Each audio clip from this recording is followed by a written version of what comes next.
अस्सलामुअलैकुम, मैं हूं समर अब्बास। पीटीआई को दीवार से ना लगाया जाए, पीटीआई पर सख्ती कम की जाए। पीटीआई को साइडलाइन करना मुल्क के लिए अच्छा शगुन नहीं, लोगों को अपनी अना खत्म करनी होगी। ये वो हैरानकुन अपीलें हैं जो पाकिस्तान तहरीक इंसाफ के चेयरमैन बैरिस्टर गौहर की जानिब से उस वक्त सामने आई है जब बानी पीटीआई रियासत मुखालिफ इंतहाई सख्त और जारहाना मौक़िफ़ अपनाए हुए हैं और वो 5 अगस्त की एहतजाजी कॉल से मुताल्लिक पीटीआई की अपनी हिकमत अमली से भी सख्त मायूस हैं। इमरान खान की मायूसी का जिक्र तो आगे चलकर करेंगे, लेकिन बैरिस्टर गौहर मुस्तकबिल करीब में पीटीआई के लिए मजीद मुश्किलात आती देख रहे हैं और बज़ाहिर इन्हीं मुश्किलात को खत्म या कम करवाने के लिए उन्होंने मामला ठंडा करने की अपीलें की हैं। बैरिस्टर गौहर ने इस खदशे का भी इजहार किया है कि आने वाले दिनों में पीटीआई की पार्लिमानी हैसियत को मजीद कमजोर किया जाएगा। जिस तरीके से सजाएं आ रही हैं और सजाएं उन लोगों को मिल रही हैं जो लोग सियासत में इंतशार के या तशद्दुद के या वायलेंस के अलमबरदार नहीं है, वो नहीं चाहते कि ये सियासत में हो। मैं समझता हूँ जो सियासी मसाइल है इस वक्त, इन लोगों की सज़ाओं से उनको डिस्क्वालीफाई करने से ये मसाइल हल नहीं होंगे। लोगों को अपनी ईगो को गिव अप करना पड़ेगा। अब 39 पार्लियामेंटेरियन डिस्क्वालिफिकेशन के रिस्क पर है। ये सब मिला के तो 120 सीटें हो जाएंगी कि आप 120 सीटें मैंडेट के अलावा आप लेना चाह रहे हैं। अगर ऐसा ही है और ऐसे ही एक पॉलिटिकल पार्टी को आप साइड लाइन कर रहे हैं तो मेरा ख्याल है ये मुल्क के लिए, जमहूरियत के लिए अच्छा शगुन नहीं होगा। इससे तो बेहतर है कि फिर बाकी जो लोग रह जाएं वो इस्तीफा ही दे दे, घर बैठे वक्त का इंतजार करे। बैरिस्टर गौहर का ये खदशात इसलिए भी जायज दिख रहे हैं क्योंकि जहां पीटीआई को सियासी तौर पर मुश्किलात का सामना है, वहां कानूनी चैलेंजेस भी बढ़ते ही चले जा रहे हैं।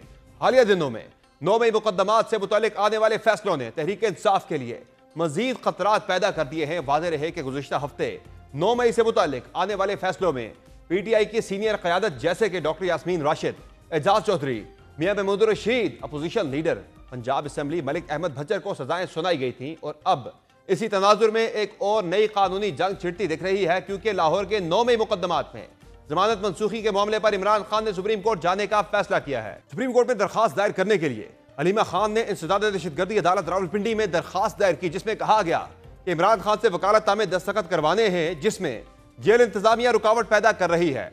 अगस्त से पहले सुप्रीम कोर्ट में जमानत की दरखास्तें दायर करना चाहते हैं। इस मामले पर अदालत की जानिब से कहा गया था कि जेल हुकाम आज ही वकालतनामे दस्तखत करवा के रिपोर्ट कल तक अदालत में दें, जिस पर मसबत पेशरफ्त हुई और पीटीआई की लीगल टीम को इमरान खान के दस्तखत शुदा 8 वकालतनामे मौसूल हो गए। यहाँ एक मामले पर पानी पीटीआई सुप्रीम कोर्ट से रुजू करने जा रहे हैं तो वहां एक और मामला उनके लिए कानूनी चैलेंज ले आया है। आज कैंट कचहरी लाहौर की अदालत ने जमानत पार्क के बाहर इस्लामाबाद पुलिस पर मुबैना हमले के मुकदमे में इमरान खान और शिबली फराज के नाकाबिल जमानत वारंट गिरफ्तारी जारी कर दिए हैं। पीटीआई और बिलखुसूस इमरान खान को दरपेश मुश्किलात का कोई सियासी हल निकलता नहीं दिख रहा। वहां उनकी जमात की जानिब से मुफाहमत के बजाय मुदाहमत की सियासत भी काम नहीं कर पा रही, जिसमें हुकूमत और रियासत से ज्यादा खुद उनकी जमात में मौजूद मसाइल और इख्तलाफात को मौरूद इल्जाम ठहराया जा रहा है। और अब इस बात इस तहत तक आ गई है कि इमरान खान खुद भी मायूस हो रहे हैं, तभी उन्होंने एहतजाज से मुतालिक कोई मोमेंटम या जोश और खरोश ना होने पर तशवीश का इजहार किया है। इमरान खान के एक्स अकाउंट पर जारी बयान के मुताबिक उन्होंने पार्टी के अरकान को हिदायत दी है कि वो फौरन अपने तमाम इख्तलाफात खत्म करें। इमरान खान का कहना था कि मैं ये बिल्कुल वाज़ेह कर दूं कि पार्टी का हर रुकन फौरन तमाम इख्तलाफात को भुलाकर सिर्फ 5 अगस्त की तहरीक पर तवज्जो दे। फिलहाल मुझे इस तहरीक का कोई मोमेंटम नजर नहीं आ रहा। उनका मजीद कहना था कि अगर इस नाजुक मरहले पर पीटीआई रहनुमा अंदरूनी लड़ाइयों में वक्त जाया करेंगे तो यह शर्मनाक और काबिल मुज़म्मत होगा और जो कोई भी पार्टी के अंदर ग्रुपबंदी में मुलव्वस पाया गया उसे निकाल दिया जाएगा। इस वक्त पार्टी में दरारें डालना हमारे मिशन और विजन से खुली गद्दारी होगी। वाज़ेह रहे कि इमरान खान ने 5 अगस्त को मुल्की एहतजाज को अरूज पर पहुंचाने की कॉल दी थी। ये वो दिन होगा जब 2023 से 190 बिलियन पाउंड करप्शन और 9 मई एहतजाज से मुतल्लिक मुख्तलिफ मुकदमात में इमरान खान को डियारा जेल में कैद हुए 2 साल हो जाएंगे। ताहम इस कॉल से मुतल्लिक खैबर पख्तूनख्वा के वज़ीर आला अली अमीन गंडापुर ने मुल्की एहतजाज के मंसूबे को नई 90 रोजा टाइमलाइन देकर मजीद कंफ्यूजन पैदा कर दी थी, जिस पर पीटीआई पंजाब की चीफ ऑर्गेनाइजर आलिया हमजा मलिक समेत पार्टी के कई रहनुमाओं ने सख्त रद्द-ए-अमल दिया था। एक तरफ इमरान खान ने अपनी पार्टी को एहतजाजी तहरीक को तेज करने का कहा है, वहां अपोजिशन की जानिब से भी इस एलानिया एहतजाजी तहरीक के कुछ खदोखाल सामने आना शुरू हो गए हैं।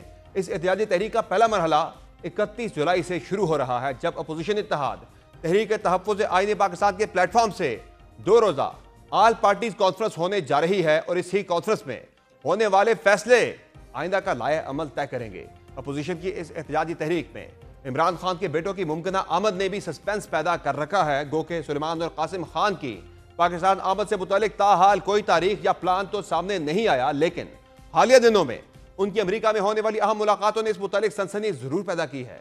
वादे रहे कि इमरान खान के बेटों ने जनूबी कैरोलिना के रिपब्लिकन कांग्रेसमैन जो विल्सन से मुलाकात की, जिन्होंने मार्च में अमेरिकी अवामी नुमाइंदगान में एक 2 जमाती बिल पेश किया था जिसमें इमरान खान के खिलाफ सियासी इंतकामी कार्रवाइयों पर पाबंदियां लगाने का मुतालबा किया गया था। इसके अलावा सुलेमान और कासिम खान ने अमेरिकी कांग्रेसमैन ब्रैड शेरमैन से भी मुलाकात की, जिन्होंने एक्स पोस्ट में कहा कि मुझे तशवीश है कि इमरान खान अभी तक अपने खानदान, दोस्तों, वकला और डॉक्टरों से अलग थलग हैं।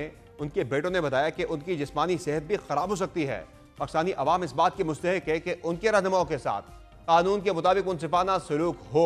दूसरी जानिब हुकूमत तो बज़ाहिर यही कोशिश कर रही है कि सुलेमान और कासिम इमरान खान के हक में होने वाले किसी भी एहतजाज में शरीक ना हो, चाहे इसके लिए हुकूमत किसी हद तक भी जाए, यानी उनकी गिरफ्तारी के लिए भी तैयार हो।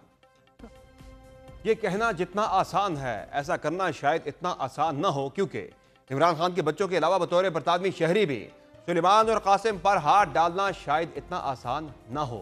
दूसरी जानिब पीटीआई कैंप में कासिम और सुलेमान की गिरफ्तारी को खारिज-ए-मुमकिन करार तो नहीं दिया जा रहा, लेकिन साथ ही सिलसिले में हुकूमती मजबूरियों का जिक्र भी किया जा रहा है।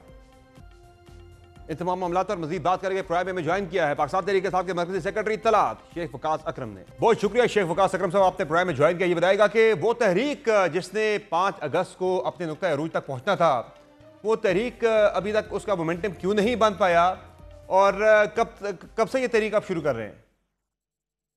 देखिए जी, मैं ये तो आपसे इत्तेफाक नहीं कर सकता कि आप ये कहें कि मोमेंटम बिल्कुल नहीं है या बन नहीं पा रहा। आप मोमेंटम की रफ्तार के ऊपर ज़रूर बात कर सकते हैं। आज भी सेक्रेटरी जनरल जो है, वो कराची से हैदराबाद इमरान खान साहब की रिहाई की रैली को लीड कर रहे हैं, और दाऊद शाह जलसे कर रहे हैं बलूचिस्तान के अंदर। आलिया हमजा को आप देखें, कल और परसों में उन्होंने वकला को जो है चार्ज किया। पम्फलेट्स जो है वो तस्लीम हो रहे हैं। This is the peaceful protest is a constitutional right and we can exercise, और वो पाकिस्तान तहरीक इंसाफ जैसे कोई भी सियासी पार्टी है वो एक्सरसाइज कर सकती है, वो कर रहे हैं। जी। अब आप देखेंगे कि ये जो इवेंट्स हैं ये आहिस्ता आहिस्ता लेकिन ये आप तो कह रहे हैं मोमेंटम है, लेकिन इमरान खान साहब को मोमेंटम क्यों नजर नहीं आ रहा? वो तो कह रहे हैं कि कोई मोमेंटम नहीं है। खान साहब के अल्फाज है, मैं वाज़ेह पैगाम देना चाहता हूँ कि इस वक्त पार्टी का हर वक्त अपने तमाम इख्तलाफात फौरी तौर पर भुलाकर सिर्फ और सिर्फ 5 अगस्त की तारीख पर तवज्जो मरकूज रखे। मुझे फिलहाल तहरीक का कोई मोमेंटम नजर नहीं आ रहा। वो तो खान साहब कह रहे हैं, मैं तो नहीं ठीक कह रहे हैं, वो ठीक कह रहे हैं। जो तवक्कुआत खान साहब की है उसके हिसाब से तो वो मोमेंटम उस तरह नहीं है। और मेरे ख्याल में ये जो मैसेज आज खान साहब की तरफ से आया है, ये सबके लिए काफ़ी होना चाहिए।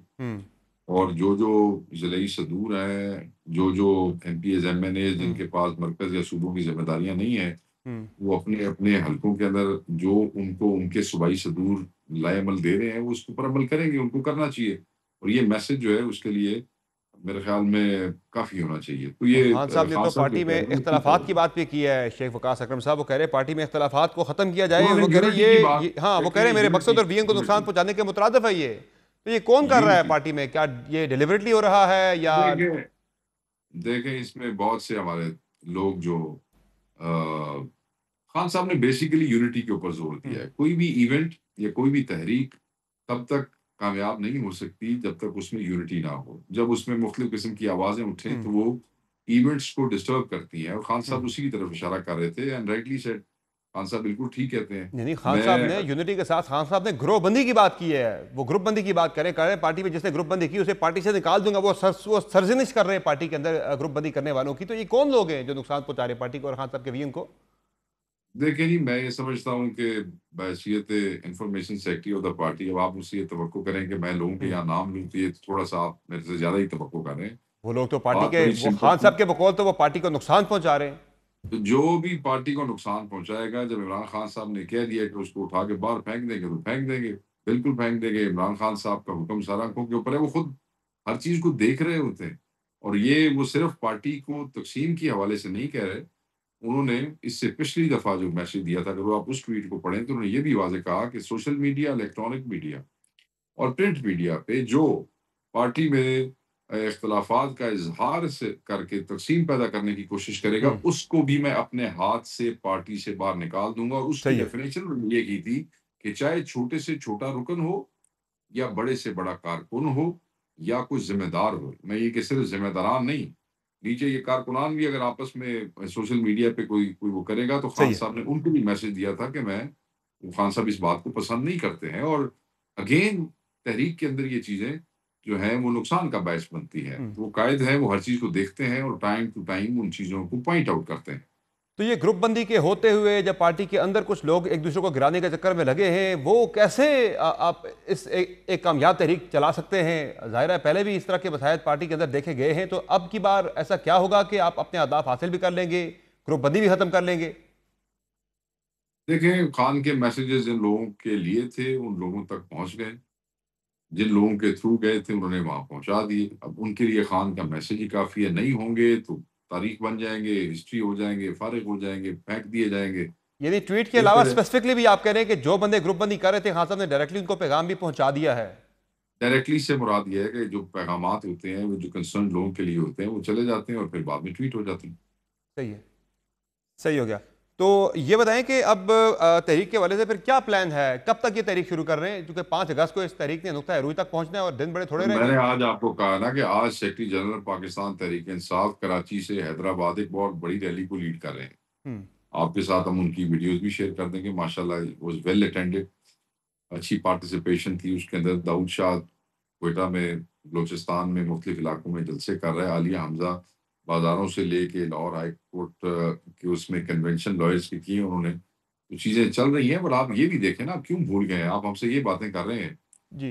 आप क्यों ये भूल गए हैं कि सेंट्रल पंजाब का प्रेसिडेंट 10 साल सजा, सेंट्रल पंजाब का जनरल सेक्रेटरी 10 साल सजा, पंजाब की सदर यास्मीन राशिद 10 साल सजा, पार्लियामेंट प्रोविंशियल असेंबली के अंदर बच्चर 10 साल सजा, अहमद चट्टा एमएलए 10 साल सजा, बिलाल एजाज 10 साल सजा, 39 आदमी 10 साल सजा, सरगोदा 14 में से 8 आदमी 10 साल सजा, लाहौर में 12 आदमी दूसरे पर्चों में, पिंडी में, तो ये फैसलाबाद इन में हमारे सजाओं का लोग आपको लग रहा है मुस्तैदी कि हो रहे आपके हैं। एहतजाज पे बड़ा मनफी असर मुरतब होगा?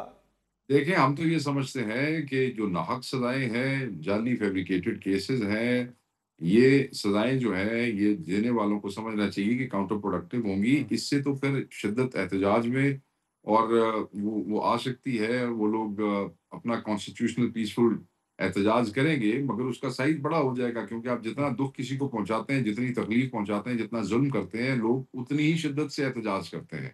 सही है। तो मगर फिर ऐसा एलिमेंट होता है कि इससे फिर अफरा तफरी भी फैलती है और इससे खौफ भी फैलता है। वो इन्होंने फैलाने की कोशिश की है, मगर जो खान के चाहने वाले हैं, खान के साथ खड़े हुए हैं, उनके हम्म। लिए ये कोई नया मरहला नहीं है। हाँ, एक नई स्टेज है जहाँ के फैब्रिकेटेड केसेस के अंदर पार्लियामेंटेरियंस को और कायदीन को देखे ना। ये जो 3 आदमियों को सजा हुई है सरगोदा में, नौ सही है। महीने के बाद जिंदगी में नाम है। डॉक्टर साहिबा हो गई, सही है। यास्मीन राशिद साहिबा, और ये बाकी जो 4 उनके साथ हमारे दोस्त हैं, चीमा साहब और चौधरी साहब, 26 महीने में एक इनको बेल नहीं ग्रांट की गई है। उनके तो लेकिन प्रोडक्शन आपकी ऑर्डर भी लेकिन जाहिर है जब आप कह रहे हैं कि सजाएं गलत दी गई, तो आपकी पार्टी के कुछ लोगों को बरी भी किया गया है, शाह महमूद कुरैशी इसमें दीगर लोगों को, तो वो जिनकी मौजूदगी साबित नहीं हुई उन्हें बरी कर दिया गया? नहीं। मैं समझता हूँ कि सबको बरी करना चाहिए था, किसी का कोई हाथ नहीं था जी उसमें। Hmm. It is very clear. इसका ये मतलब नहीं है कि एक आदमी अगर बरी कर दें और बाकी 10 नाहक को अंदर कर दें तो हम ये जस्टिफाई कर सकें कि जी बाकियों के को भी हक सजा हुई है हम्म। क्योंकि एक को हमने बरी किया है। They're all would have gone scot free. उन सबको उनको जो है बरी करना चाहिए था, किसी का कोई उसमें जो हाथ नहीं जिन्हें था। बरी किया गया है उनके बारे में भी पार्टी के अंदर कुछ जो है वो सरगोशियां लोग कर रहे हैं। इवन नहीं सलमान कोई अकरम राजा साहब से नहीं। जब पूछा गया सवाल, तो उन्होंने बड़ा ब्लंटली कह दिया, नहीं अभी तो उनके काफी सारे केसेस रहते हैं। सवाल तो पीटीआई की क्यादत का उनसे पूछा गया था, तो वो कह सकते थे कि जी नहीं वो नहीं जल्दी बाहर आ जाएंगे, इस उम्मीद का इजहार ही करता है बंदा ना बाहर बैठ के। ये तो नहीं कहता नहीं नहीं नहीं, अभी हम तो तो वो कहते हैं अंदर ही रहेंगे। तो ये तो नहीं सिर्फ सर। नजर उन्होंने आ रहा है 8 पार्टी के 8 अंदर जो है एक ਉਹਨਾਂ डिस्कम्फर्ट ਦੇ जो है ਪਹਿਲੇ उनके ਇੱਕ बारे में। ਸਾਈਫਰ ਵਾਲਾ ਸੀ, ਉਸ ਤੋਂ ਬਾਅਦ ਇਹ 10 ਕੇਸ ਸਨ, ਇਹ ਸੀ ਤੇ ਹੁਣ ਪਿੱਛੇ 8 ਕੇਸ ਰਹਿ ਗਏ ਨੇ। जी। तो हर आदमी ਦੇ ਇਸੇ तरह ही है सर।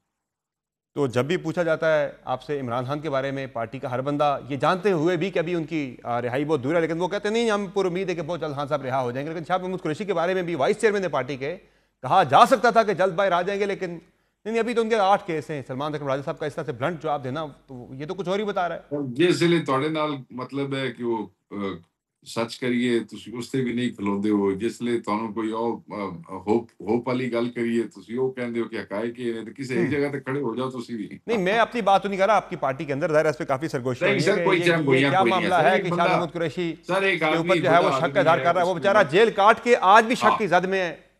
नहीं नहीं कोई शक नहीं सर, कोई शक नहीं। इमरान खान का सिपाही है, हम्म, इमरान खान से वफा की कीमत अदा कर रहे हैं। ਇਹ ਤੇ ਜਿਹੜੇ ਜੇਲ੍ਹ ਭੁਗਤ ਰਹੇ ਨੇ ਗਰੀਬਾਂ ਤੋਂ ਪੁੱਛੋ ਨਾ ਵੀ ਜੇਲ੍ਹ हम्म, ਕਿਹੋ ਜਿਹੀ ਹੁੰਦੀ, ਸਖਤੀ ਕੀ जी ਹੁੰਦੀ ਹੈ। जी ਬਾਹਰ ਬਹਿ ਕੇ ਤੇ ਗੱਲਾਂ ਕਰਨਾ ਬੜਾ ਆਸਾਨ ਹੈ, ਮੈਂ ਕੋਈ ਕਹਾਣੀ ਸੁਣਾ ਦਿਆਂ ਜਾਂ ਕੋਈ ਬੰਦਾ जी जी ਪੀठ ਤੇ ਕੋਈ ਕਹਾਣੀ, ਇਹ ਕਿਹੜਾ ਜਦੋਂ ਆਪ ਜਾਣਗੇ ਤਾਂ पता हम्म, लगेगा। जेल औखी होंदी है ਜਿਹਦੇ ਵਾਸਤੇ भी होए, और वो कुर्बानी दे रहे हैं और खान की मोहब्बत में दे रहे हैं। वरना बहुत से थे भगौड़े जिन्होंने ट्वीटें कर दी थी, बहुत से थे भगौड़े जो प्रेस कॉन्फ्रेंसेस करके चले गए थे, और ये ऑप्शन सबके लिए था। या ये ट्वीट करके जाना या प्रेस कॉन्फ्रेंस करके जाना, ये जो यास्मीन राशिद साहब, शाह महमूद साहब, चौधरी साहब, एजाज चौधरी साहब, चीमा साहब, मियां मौदूदी, सारे कौन सी है, सही है। चट्टा के पास भी था, अहमद भट्ट साथ जा, तो सबके पास ये ऑप्शन मौजूद थी। तो ये तो खान के सिपाही हैं, वफा के पैकर हैं ये सर, ये सारे, ये तो बड़ी हिम्मत वाले लोग हैं। सही है, औखा होंदा है सर इस उम्र दे विच, बीमार लोग ने। शाह महमूद ठीक है। कुरैशी साहब बीमार, डॉक्टर साहबा बीमार। देखो, और दूसरा जुल्म, आप प्रोटेस्ट का बार-बार पूछते हैं। आप ये देखें कि 7 महीने हो गए इमरान खान साहब को उनके बच्चों से नहीं मिलाया। हम्म, खान साहब को वज़ू का पानी ठीक नहीं दे रहे, 22 घंटे की आइसोलेशन है। किताबें खान को नहीं दे रहे, अखबारें खान की बंद कर दी हैं।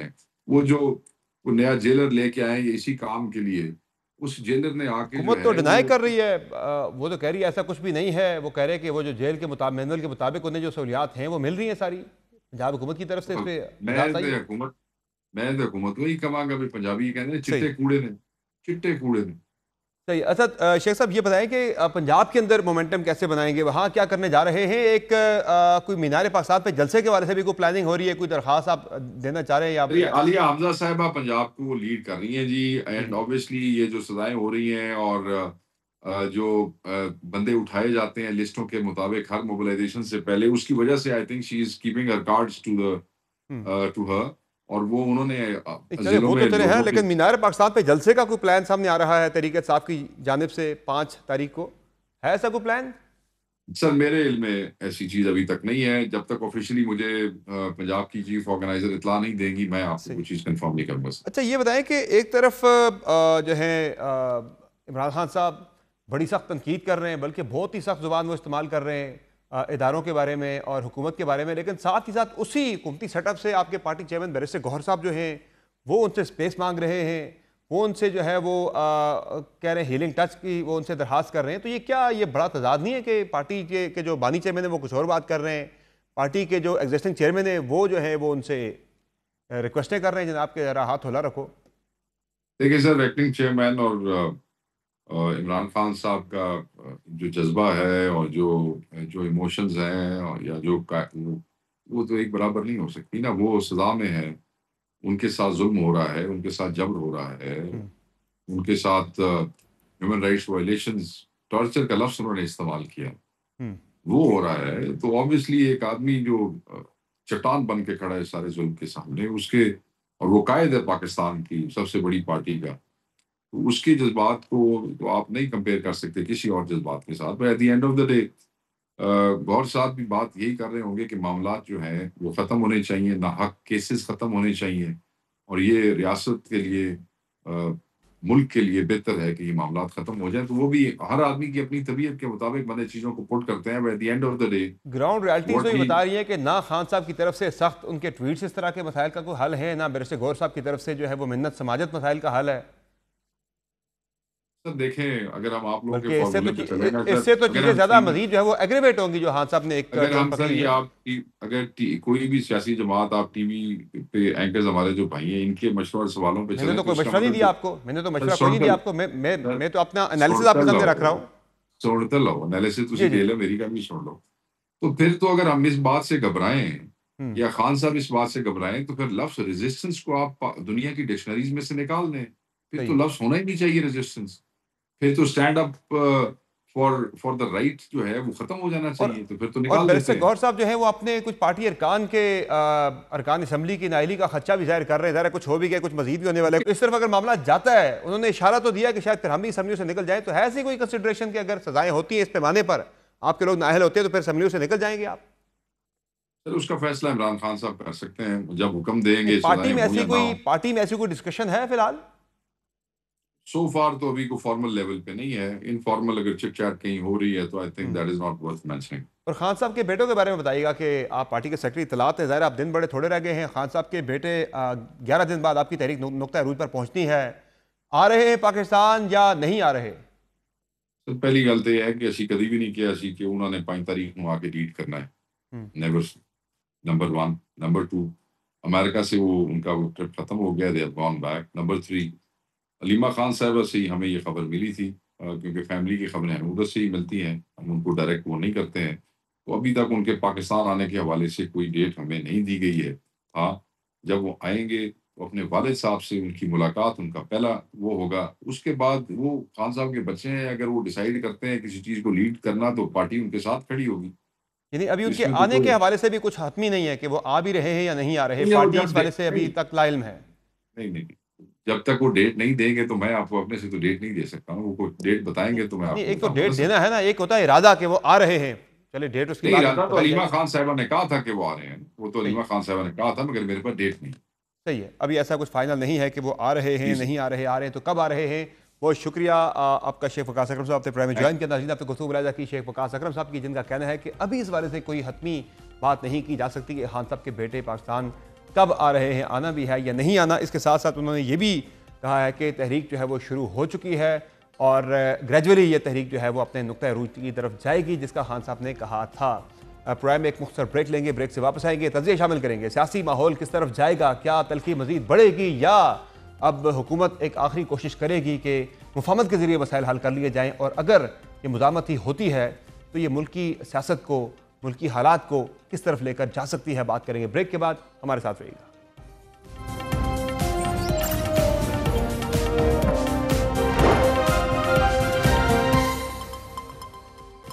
वेलकम बैक नाज़रीन। पाकिस्तान तहरीक इंसाफ की एहतजाजी तहरीक के नुक्ता अरूज तक पहुंचने में अब सिर्फ 11 रोज़ बाकी है। ताहम पार्टी के बानी चेयरमैन इमरान खान मायूस है पार्टी की कारकर्दगी पर कि अभी तक मोमेंटम नहीं बना सकी तहरीक इंसाफ। इस तहरीक की कामयाबी के हवाले से भी उन्हें बहुत ज़्यादा शकूक व शुबात है, जिसमें आपसी इख्तलाफात भी एक बड़ी वजह उन्होंने करार दी है। आने वाले दिनों में हुकूमत इस तहरीक से किस तरह से निपटेगी, पाकिस्तान तहरीक के साथ क्या एक कामयाब तहरीक चला पाएगी, बात करेंगे। हमारे साथ मौजूद हैं असर कादमी साहब, सीनियर साहब तजज़ेकार हैं। बहुत शुक्रिया कादमी साहब। ये बताएं कि क्या होता देख रहे हैं पाकिस्तानी सियासत के अंदर, पाकिस्तानी सियासी मंजरनामे पर क्या एक ज़बरदस्त तहरीक चलती देख रहे हैं, या जिस तरह से इमरान खान साहब खुद भी बड़े मायूस हैं पार्टी के अंदर ग्रुप बंदी से और मोमेंटम अभी तक ना बन पाने से, कि ये तहरीक आपको लग रहा है कि कोई इतनी मौसर तहरीक नहीं चला पाएगी तहरीक इंसाफ? क्या लग रहा है आपको? देखिए समर साहब, अभी तक जो सूरत हाल है, टू बी ऑनेस्ट, ग्राउंड के ऊपर उस तरह तो हमें तहरीक नजर नहीं आती। आज हमें कराची से हैदराबाद थोड़ा सलमान अकरम राजा साहब, अलीम आदिल शेख साहब ने एक जो रैली निकाली वो हमें नजर आई।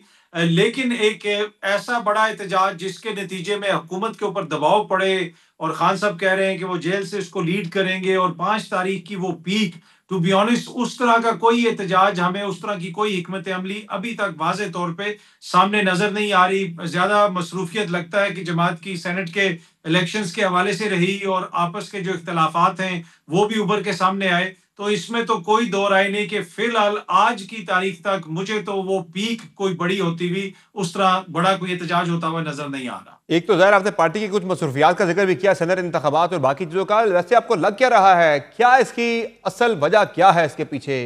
पार्टी के जो लोग जिन्हें खास ने जिम्मेदारी सौंपी थी वो खुद नहीं चाहते कि एक वो बड़ी तहरीक की तरफ जाएं? ज़ाहिर है उनमें गंडापुर साहब भी हैं जो कि एक अहम ओहदा भी इंजॉय कर रहे हैं वज़ीर आला का, या इन्हीं मसलहत का शिकार है पाकिस्तान तहरीक इंसाफ, या ग्रुप बंदी उसमें अंदरूनी जो मसाइल है वो इसकी वजह है क्या इसकी असल? क्यों नहीं मोमेंटम बन पा रहा? देखिए, लैक ऑफ कोऑर्डिनेशन लगता है, टू बी ऑनेस्ट, के बहुत सारे लोग हैं, कोई इस तरफ जा रहा है, कोई उस सिमत में जा रहा है। फिर एक हद तक तो है कि उन्होंने आलमी सतह के ऊपर इस मामले को उठा दिया। इमरान खान साहब के बेटों की आमद की जब से खबर आई है, फिर अमेरिका में उनकी मुलाकातें। अब अगर आप देखें जो इन्होंने डिटेल्स जारी की हैं पाकिस्तान तहरीक इंसाफ वालों ने, उसमें स्विट्जरलैंड में भी एहतजाज हो रहा है, उसमें अमेरिका में भी होगा, बेल्जियम में भी होगा, फ्रांस में भी होगा। तो वो आलमी सतह के ऊपर जो ये बयानियां बनाना चाहते हैं वहां पे तो हमें काफी तेजी नजर आ रही है, लेकिन ग्राउंड पे जो कहा गया था कि हम सड़कें ब्लॉक कर देंगे, खैबर पख्तूनख्वा से दीगर जो सूबे हैं वहां से जो रास्ते आते हैं वो बंद कर दिए जाएंगे। वैसी कोई सूरत-ए-हाल अभी नजर नहीं आ रही। और सबसे जो इसमें इंटरेस्टिंग चीज है कि कोई इनका सीनियर लीडर आपको बता नहीं सक रहा कि भाई आपके जहन में क्या है। ये कोई खुफिया ऐसा ही कार्रवाई है। तो नहीं है, ये एक सियासी तहरीक है। वो तो आप डिस्कस करते हैं, लोगों को बताते हैं, पहले मीडिया पे उसको एक तरह से आप कहते हैं कि लोग सुने, मीडिया पे देखें, लेकिन अभी तक कोई वाजे इनका प्लान टू बी ऑनेस्ट किसी की जानिब से शेयर नहीं किया गया। ये बताएं कि इमरान खान के बेटों के बारे से एक बड़ी बात हुई कि वो आएंगे, तहरीक का हिस्सा बनेंगे, फिर कहा गया नहीं वो तो सिर्फ अपने वालिद से आके मुलाकात करेंगे। ऑब्वियसली अगर वो आते हैं तो एक मोमेंटम तो ज़बरदस्त बन सकता है, लेकिन क्या लग रहा है आपको ज़मीनी हालात को और हक़ाइक़ को देखते हुए कि वो आ पाएंगे पाकिस्तान? देखें, जो खानदानी जराए हैं खान साहब के, चाहे बरतानिया में हो चाहे पाकिस्तान में हो, वो तो ये कंफर्म कर रहे हैं कि कासिम और सलमान ने ये फैसला कर लिया है कि हमने पाकिस्तान जाना है। लेकिन वो डेट कौन सी होगी? क्या वो अमेरिका से, बरतानिया से नामवर सहाफ़ियों को, और नामवर सहाफ़ियों से मेरी मुराद वो सहाफ़ी जो यूरोपीय सहाफ़ी हैं या अमेरिकन सहाफ़ी हैं, उनके साथ कुछ दीगर इंपॉर्टेंट शख्सियात के साथ आएंगे, या फिर वो अकेले आएंगे? लेकिन इधर आके जो तहरीक चलाने वाली बात है वो चीज किसी ने भी कंफर्म नहीं की है। खानदानी जराए और उनके जो करीबी जराए वो सब यही बता रहे हैं कि ऐसी कोई बात नहीं है। वो इधर आके अपने वालिद से मिलना चाहते हैं। हाँ, अलबत्ता जो हुकूमत की तरफ से बयानात वगैरह दिए गए, जो उनकी मुलाकातें हुई हैं अमेरिका में, वो बयानात उन कांग्रेसमैन वगैरह के साथ शेयर किए गए, मीडिया के साथ खान साहब के बेटों ने खुद शेयर किए कि ये देखें जी, हुकूमत की जानिब से वहां पे ये बयानात दिए जा रहे हैं कि हम जाएंगे तो हमें गिरफ्तार कर लिया जाएगा। तो उस हद तक वो एक बयानिया तो बना रहे हैं आलमी सतह पे, लेकिन मुझे नहीं लगता कि पाकिस्तान आके वो कोई एहतजाजी तहरीक लीड करेंगे। अगर वो आते भी हैं तो खान साहब से उनकी मुलाकात होगी, और उनका यहाँ पे आना इतना बड़ा इवेंट होगा कि वो इन इटसेल्फ जो है हुकूमत के लिए मेरे ख्याल में थोड़ी बहुत प्रॉब्लम क्रिएट कर सकता है। और एक और इंतहाई अहम मामला जो कि पाकिस्तान तहरीक इंसाफ को ज़ाहिर दरपेश है कि सज़ाएँ जो हुई है पाकिस्तान तहरीक इंसाफ के अरकान को, जिसमें ज़ाहिर तहरीक इंसाफ के जो है वो बैरिस्टर गौहर साहब के बकौल तो 120 के करीब उनके अरकान के नाअहल होने का ख़तरा है। तो ये सज़ाएँ कुछ हुई भी है पिछले हफ्ते में। तो इन सज़ाओं से आपको क्या लग रहा है कि ये पाकिस्तान तहरीक इंसाफ की तहरीक का मोमेंटम तोड़ेंगी, या मोमेंटम जो है वो मज़ीद बनेगा, इससे लोग जो है वो रिएक्ट करेंगे? तहरीक इंसाफ तो इन सज़ाओं को जोड़ रही है बाज़ाब्ता इस तहरीक के साथ, लेकिन जो सज़ा का होना इस तहरीक से पहले, क्या लग रहा है आपको इसका क्या असर पड़ेगा इस तहरीक के ऊपर? देखिए, एक तो यकीनन पाकिस्तान तहरीक इंसाफ की मुश्किलात में इजाफा होगा। मलिक अहमद बचर साहब अपोजिशन लीडर थे, उनको सजा होगी। और अब जो फैसलाबाद में ट्रायल चल रहा है वो बहुत ज्यादा इंटरेस्टिंग है। उसमें शिबली फराज साहब हैं, साहबजादा हामिद रजा साहब हैं, उमर अयूब साहब हैं, और उन सब के ऊपर भी नाअहली की तलवार एक तरह से लटक रही है। इसमें दो राय हैं। अगर आप जमात के सीनियर लोगों से बात करें, अभी तक तो वो सिस्टम के अंदर स्टेक होल्डर हैं। अगर उनको सिस्टम से इस तरह फारिग कर दिया जाएगा तो फिर वो मेरे ख्याल में ऑल आउट उनके लिए तहरीक चलाने का जवाज एक ज्यादा बेहतर जवाज होगा कि भाई सिस्टम तो हमें खुद निकाल रहा है। इसी तरीके से जो कुछ लोग कह रहे हैं कि अली अमीन साहब की हुकूमत के खिलाफ तहरीक अदम एतमाद आ सकती है। अब मेरा नहीं ख्याल तहरीक अदम एतमाद का तो मतलब ये है कि आप वहां पे एक तहरीक को खुद जन्म देंगे। तो मुझे ये लगता है कि जो भी नाअहलियां होंगी वो कोई पिक एंड चूज होगा बहुत बड़े पैमाने पे। उस तरह हुकूमत भी नहीं चाहेगी कि इन लोगों को ऐवानों से निकाल दिया जाए। अगर ये जाएंगे बाहर या खैबर पख्तूनख्वा की हुकूमत खत्म होगी तो फिर तो सिर्फ एहतजाज ही होगा, फिर तो सड़कों के ऊपर ही सारे मामलात होंगे। तो ये अभी तक सिचुएशन है। पाकिस्तान तहरीक इंसाफ भी इसको मॉनिटर कर रही है और वो भी इसको देख रहे हैं। अच्छा, ज़ाहिर है इस माहौल के अंदर जब इमरान खान साहब बहुत ही सख्त जुबान इस्तेमाल कर रहे हैं अपने ट्वीट्स के अंदर, लेकिन उनके जो पार्टी चेयरमैन है बैरिस्टर गौहर साहब, वो आज हुकूमत से जो है वो अपीलें कर रहे हैं कि हमारे ऊपर हाथ हौला रखा जाए, हमें दीवार से ना लगाया जाए। वो आपको फिर क्या लग रहा है कि बड़ी एक्सट्रीम, जो दो डिफरेंट एक्सट्रीम्स दिखाई दे रही हैं पार्टी के बानी चेयरमैन और जो मौजूदा चेयरमैन है बैरिस्टर गौहर साहब, उनके बयानात के अंदर?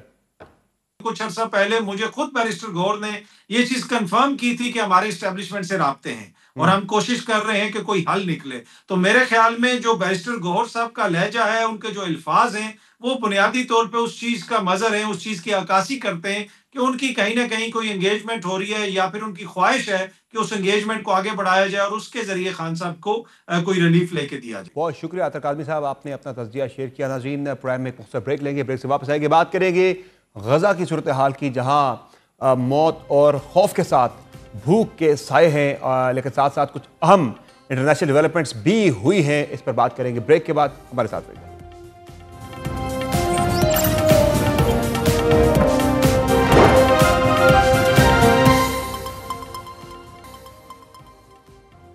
Welcome back. 7 अक्टूबर 2023 यानी 2 साल कबल गजा के निहत्ते मुसलमानों पर जो जंग मुसल्लत की गई थी वो ताहाल जारी है और अब गजा में मौत के साथ साथ भूख का भी राज है। आलमी इदारों के मुताबिक गजा में गजाई किल्लत का शदीद बहरान पैदा हो चुका है और लोग चलती फिरती लाशें बन चुके हैं। इसके बावजूद भी इसराइल की हैवानियत, जुनूनियत और बर्बरियत रुकने का नाम नहीं ले रही और खुराक और इमदाद के लिए आने वालों को भी चुन चुन कर निशाना बनाया जा रहा है। गुज़िश्ता रोज भी 62 फलस्तीनियों को शहीद किया गया, जिनमें बच्चों समेत 19 वो शहरी थे जो इमदाद लेने की गर्ज से आए थे, जबकि आज भी 11 फलस्तीनियों को शहीद किया गया है। गजा में इमदादी मराकज के करीब इसराइली हमलों में न सिर्फ गुज़िश्ता 2 माह में 1000 से ज्यादा फलस्तीनी शहीद और 7200 जख्मी हुए हैं, बल्कि इस वक्त तक गजा में शहादतों की तादाद 59,587 हो चुकी है, जबकि जख्मियों की तादाद 1,48,498 हो चुकी है। गजा की सूरत हाल एक ऐसे इंसानी अलमिया की शक्ल इख्तियार कर चुकी है जहां पर कोई आलमी दबाव काम नहीं कर रहा, सिफारतकारी की कोई कोशिशें कामयाब नहीं हो रही, जंग बंदी और रहम की अपीलों को सुना नहीं जा रहा। गजा में इसराइली मुहासरे और हमलों के बायस गजाई किल्लत की वजह से 5 में से 1 बच्चा गजाई कमी का शिकार है। अक़वाम मुत्तहिदा, बैनुल अक़वामी इमदादी तंजीमें और खुद मुकामी अफराद इस सूरत हाल को इंसानी पैदा करदा कहत करार दे रहे हैं। गजा में भूख की शिद्दत गुज़िश्ता कुछ दिनों में अपनी इंतहा को पहुंच गई है। फ़लस्तीनी वज़ारत सेहत के हुकाम के मुताबिक भूख की वजह से होने वाली 111 मौत में से ज्यादा हालिया हफ्तों में हुई और मरने वालों में 80 बच्चे भी शामिल हैं। आलमी इदारा सेहत ने गजा की सूरत हाल को इंसानी साख्ता इज्तिमाई भूख करार दिया है। अक़वाम मुत्तहिदा की फ़लस्तीनी पनाह गुज़ीन एजेंसी नरवा के मुताबिक गजा में हर 5 में से 1 बच्चा गजाई किल्लत का शिकार है। हर रोज इन केसेस में इजाफा हो रहा है। नरवा के कमिश्नर जनरल फिलिप लाजारिनी का कहना है कि गजा के लोग ना मरे हैं और ना ही जिंदा, वो चलती फिरती लाशें हैं। अब तक 100 से ज्यादा अफराद सिर्फ भूख की वजह से शहीद हो चुके हैं, जिनमें ज्यादातर बच्चे शामिल हैं।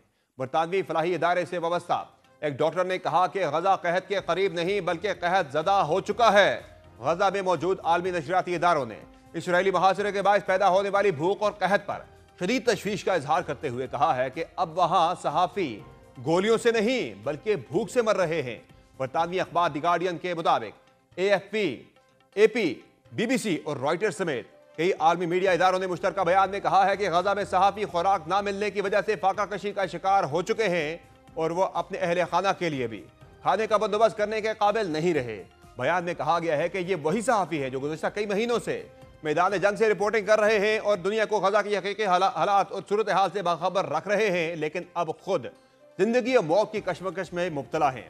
इस सूरत हाल में गजा के मजलूम रिहायशियों पर क्या बीत रही है, इसकी एक झलक कुछ इन मनाजर में देखी जा सकती है। ये वो सूरत हाल है जो आलमी दुनिया का ज़मीर झंझोड़ने के लिए काफ़ी होनी चाहिए, लेकिन सितम यह है कि ऐसा हो नहीं रहा और इसराइल गजा बासियों को गोलियों के साथ साथ भूख से मारने पर तुल चुका है। ऐसे में इंसानी हमदर्दी के जज्बात भी जन्म ले रहे हैं और मिस्र के नौजवानों ने एक मुहिम शुरू की है जिसको from sea to sea a bottle of hope for Gaza, यानी समंदर से समंदर तक गजा के लिए इमदाद की बोतल का नाम दिया है। इस मुहिम के जरिए मिस्र के नौजवान और बच्चों की जानिब से बोतलों को अनाज से भरकर बहीर रोम के हवाले इस उम्मीद से किया जा रहा है कि यह गजा के फलस्तीनियों तक पहुंच जाएंगी जो इसराइली जारहियत के सबब फाका कशी पर मजबूर हैं।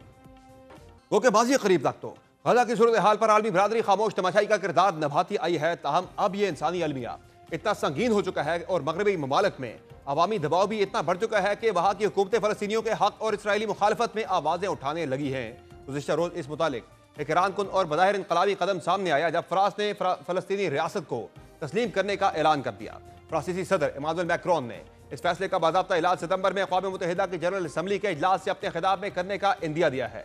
एक्स पर जारी अपनी ट्वीट में फ्रांसीसी सदर ने फलस्तीनी सदर महमूद अब्बास के नाम एक खत शेयर किया जिसमें उन्होंने वाज़ेह किया कि पायदार और मुनसिफाना अमन के हसूल के लिए रियासत फ़लस्तीन का क़याम नागुज़ीर है और फ्रांस इस तारीखी और असूली मौक़िफ़ की बुनियाद पर फ़लस्तीनी रियासत को तस्लीम करेगा। वादे रहे कि फ्रांस कई माह से फ़लस्तीनी रियासत को तस्लीम करने का इंदिया दे रहा था, उसने आखिरकार गजा की मायूस कुन सूरत हाल पर बढ़ती तशवीश के दरमियान ऐसा करने का फैसला कर लिया और साथ ही आलमी ताकतों पर मायूसी का इजहार भी किया कि वो इसे रोकने के काबिल नहीं। याद रहे कि मई में स्पेन, आयरलैंड और नॉर्वे ने भी ऐसा ही किया था, लेकिन फ्रांस अक़वाम मुत्तहिदा की सलामती कौंसिल और बड़े सनती ममालिक के ग्रुप G7 का पहला रुकन है जो ऐसा करने जा रहा है। फ्रांस के इस इक़दाम को देखते हुए अब बरतानिया और जर्मनी जैसे ममालिक पर दबाव बढ़ रहा है कि वो अपने चंद सिफारती हथियारों में से एक का इस्तेमाल करें। और बज़ाहिर इसी तनाजुर में बरतानवी वज़ीर आज़म कीर स्टारमर ने गजा में इंसानी बहरान और संगीन ग़ज़ाई क़िल्लत की सूरत हाल के पेश नज़र फ्रांस और जर्मनी के साथ हंगामी मुशावरत का ऐलान किया है। बरतानवी वज़ीर आज़म ने गुज़िश्ता रोज़ सोशल मीडिया पर एक बयान में गजा की सूरत हाल को नाकाबिल बयान, इंसानी अलमियात और नाकाबिल दिफा करार दिया था, जिसके बाद बरतानिया के वज़ीर पीटर कायल ने एक बयान में कहा है कि ये इस हुकूमत का मंशूर है कि हम फ़लस्तीन के लिए रियासत का दर्जा कायम करना चाहते हैं। इसका मतलब यह है कि फ़लस्तीन को बाइख्तियार बनाया जाए और तवील मुद्दती अमन और इस्तेहकाम फराहम करे। इसके अलावा 125 सरकार पार्लियामेंट ने एक मुश्तरका खत पर दस्तखत किए हैं जिसमें वज़ीर आज़म सर कीर स्टारमर से फ़लस्तीन को रियासत तस्लीम करने के हवाले से इक़दामात का मुतालबा किया गया है। उधर फ़लस्तीनी हुक्काम और हमास ने तो फ्रांसीसी फैसले का खैर मकदम किया है, लेकिन इस फैसले पर शदीद मुज़ाहमत भी सामने आ रही है। अमेरिकी वज़ीर ख़ारजा मार्को रूबियो ने एक्स पर कहा है कि इमानुएल मैक्रोन का यह फैसला सिर्फ और सिर्फ हमास के प्रोपेगेंडे को फ़रोग़ देता है और अमेरिका अक़वाम मुत्तहिदा की जनरल असम्बली में फ़लस्तीन को बतौर रियासत तस्लीम करने के इमानुएल मैक्रोन के मंसूबे और फैसले को सख्ती से मुस्तरद करता है। उन्होंने लिखा है कि यह गैर जिम्मेदाराना फैसला 7 अक्टूबर के हमले के मुतासरीन के मुंह पर तमाचा है। इसी तरह इसराइली वज़ीर आज़म बेंयामिन नेतन्याहू ने इस इक़दाम को तनकीद का निशाना बनाते हुए कहा है कि यह दहशतगर्दी को फ़रोग़ देने और इनामात से नवाजने के मुतरादिफ है। दूसरी जानिब इसराइल की रास्ती हरदर्मी भी बरकरार है और वो एक के बाद एक जरहाना इक़दामात पर उतर आया है। एक और मुतनाज़ इक़दाम उठाते हुए इसराइली पार्लियामेंट में मगरबी किनारे पर कब्जे की करारदाद मंजूर कर ली गई है। इसी तरह गजा बासियों की बस्तियों पर काबिज होने के इक़दाम में भी तेजी आती जा रही है। गैर मुल्की मीडिया के मुताबिक इसराइली पार्लियामेंट में दाएं बाजू के सियासतदानों और आबादकारों ने तबाह हाल गजा से वहां की मुकामी आबादी को जबरदस्ती बेदखल करके आबादकारों के लिए पुरआसाइश रहायशी मनसूबा बनाने का इरादा जाहिर किया है, जिसको गजा में स्मार्ट सिटी का नाम दिया जा रहा है। गजा की पट्टी में आबादकारों को बसाने के लिए 8,50,000 घरों की तामीर के साथ एक ऐसा जदीद स्मार्ट सिटी बनाने का मास्टर प्लान पेश किया गया है जो क्रिप्टो करेंसी की लेन देन का बड़ा मरकज होगा। इस तस्वुर के बारे में कहा जा रहा है कि इसका मरकजी ख्याल अमेरिकी सदर डोनाल्ड ट्रंप के बयानात से लिया गया है, जब उन्होंने गजा को मशरक़ वुस्ता का रिवेरा कहा था। कानूनी माहिरीन ने इस मुजवदा मंसूबे पर तहफ़्फ़ुज़ात का इज़हार किया है, जिसमें गजा की 20 लाख आबादी को जबरदस्ती घर से घर करने की बात की जा रही है। माहिरीन ने इस मंसूबे को नस्ल कुशी से ताबीर किया है। एक तरफ गजा की सूरत हाल दिन ब दिन गंभीर होती जा रही है, तो दूसरी जानिब इस सूरत हाल में बेहतरी या जंगबंदी की उम्मीद भी टूटती जा रही है। हालिया दिनों कतर में होने वाले जंगबंदी मुज़ाकरात भी बज़ाहिर बेनतीजा या नाकाम ही रहे हैं, क्योंकि इसराइल और अमेरिका ने इन मुज़ाकरात से अचानक दस्तबरदारी का फैसला किया है। एक बयान में अमेरिका के खुसूसी एलची स्टीव विटकॉफ ने कहा कि हमने हमास की जानिब से ताज़ा तरीन रद्द अमल के बाद मुशावरत के लिए अपनी टीम को दोहा से वतन वापस बुलाने का फैसला किया है, जिससे वाज़ेह तौर पर गजा में जंगबंदी की कोशिशों को नुकसान पहुंचेगा। गुज़िश्ता रोज जारी बयान में विटकॉफ ने कहा कि अगरचे सालिसों ने बहुत कोशिश की, लेकिन हमास ने एक नियति से काम करती दिखाई नहीं दे रही। इस मुतालिक हमास के एक सीनियर एहलकार ने BBC को बताया है कि मुतालिकारों ने इत्तला दी है कि अमेरिकी सफीर विटकॉफ की जानिब से हालिया रिमार्क्स और इसराइली और अमेरिकी वक्त की मुज़ाकराती अमल को छोड़ने के बावजूद हम बातचीत नाकाम होती नहीं देख रहे। हमास के एहलकार का कहना है कि अगरचे अभी हतमी तारीख तय नहीं पाई, लेकिन तवक्को की जा रही है कि इसराइली वक्त अगले हफ्ते दोहा आएगा। वाज़ेह रहे कि दोहा में कतरी और मिस्री सालिसों के साथ मुज़ाकरात का ताज़ा तरीन दौर 2 हफ्तों से ज़ायद अरसे तक जारी रहा। ताहम अब एक बार फिर गजा में जंगबंदी का चांस मुकम्मल तौर पर ख़त्म नहीं तो दूर से दूर होता चला जा रहा है। आज के शो में इतना ही, इजाज़त दीजिए, अल्लाह हाफ़िज़।